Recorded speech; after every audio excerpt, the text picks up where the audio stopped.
बम बम। जय हिंद दोस्तों, स्वागत है आपको एक बार फिर से हमारे साथ हमारे आज की वीडियो में। फिटनेस चैलेंज का आज हमारा ये डे 53 है, 52nd है।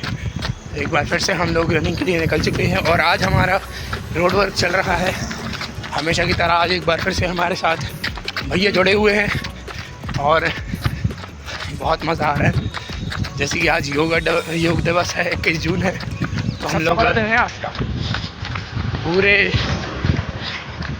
आज पूरे साल का सबसे बड़ा दिन है। तो चलिए देखते हैं क्या होता है। हम लोग अभी फ़िलहाल योगा करने के लिए जा रहे हैं। रनिंग कंप्लीट होने वाली है हम लोग की।